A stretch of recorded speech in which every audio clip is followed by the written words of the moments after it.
আসসালামু আলাইকুম। আমরা প্রায় ১ মাস ধরে কোয়েল পালন করে আসছি।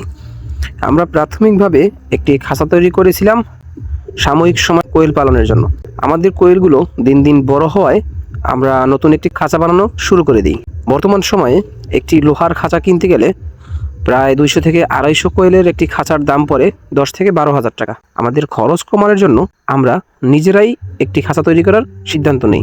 আমরা আমাদের প্ল্যান মতন কাঠ সংগ্রহ করি এবং খাঁচার কাজ শুরু করে দিই। আপনারা দেখছেন আমি আমার খাঁচাটি নিজেই তৈরি করি।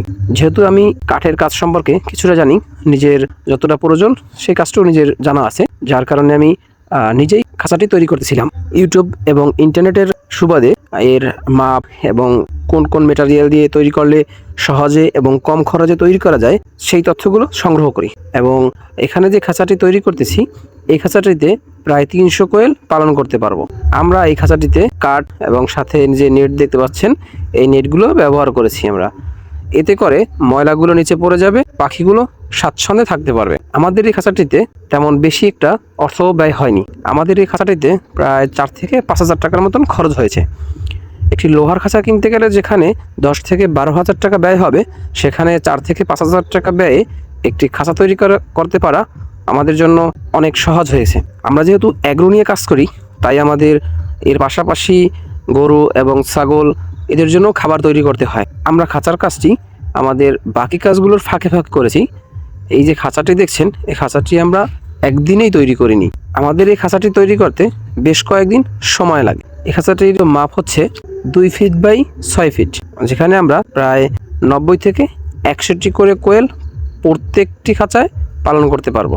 আমাদের খাঁচাটির কাজ প্রায় শেষের দিকে। আমরা খাঁচাটিতে সামনের অংশে ব্যবহার করেছি লোহার যে খাঁচাগুলো বাজারে বিক্রি করে সেই খাঁচাগুলো কিনে আনি। আমরা ২টি খাঁচা ক্রয় করি। খাঁচা দুটির পার্ট বাই পার্ট আমরা আলাদা করে সেখান থেকে কেটে নিই এবং সামনের অংশে সেই কাটা অংশ লাগিয়ে দিই। এতে করে কোয়েল পাখির খাবার খেতে খুব সহজ হবে। এখানে আমাদের ২টি খাঁচা কিনতে ৭০০ টাকা খরচ হয়। এর পাশাপাশি আমরা পিছনে পানি খাওয়ার যে পাত্রটি দেব সেখানে দিয়েছি একটু বড় ফাঁকা বিশিষ্ট নেট। আমাদের খাঁচাটির ডিম আসার যে ঢালু সেটা আমরা ৩ ইঞ্চি দিয়েছি, যাতে করে ডিম পাড়ার সাথে সাথে সামনের অংশে চলে আসে এবং ডিম যাতে বাহিরে না পড়ে তার জন্য আমরা ওয়ার্লিংয়ের যে পাইপ ব্যবহার করে সেই পাইপ বাঁকা করে ঘুরিয়ে দিয়েছি। এতে করে ডিম পড়ে যাবে না এবং ফাটবে না। আমরা আমাদের খাঁচার নিচের অংশে যে গ্যাপ রেখেছি, যেখানে মল পড়বে, সেখানে আমরা প্রায় ৯ ইঞ্চি বাই ৫ ইঞ্চি একটা গ্যাপ রেখেছি।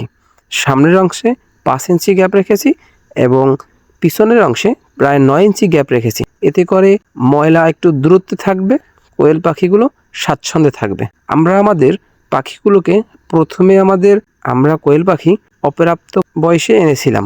এখন কোয়েল পাখিগুলো ডিম পাড়া শুরু করেছে, তাই আমাদের নতুন খাঁচায় স্থানান্তর করতে হবে। আলহামদুলিল্লাহ, আমাদের খাঁচার কাজ সম্পূর্ণ।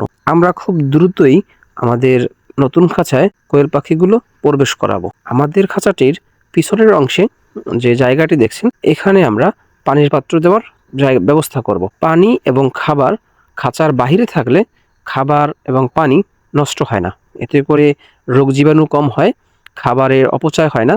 তাই আমরা খাঁচা পদ্ধতিতে কোয়েল পালন করার সিদ্ধান্ত নিয়েছি। আমাদের জন্য দোয়া করবেন। সকলে ভালো থাকবেন, সুস্থ থাকবেন। আসসালামু আলাইকুম ওয়া রাহমাতুল্লাহ।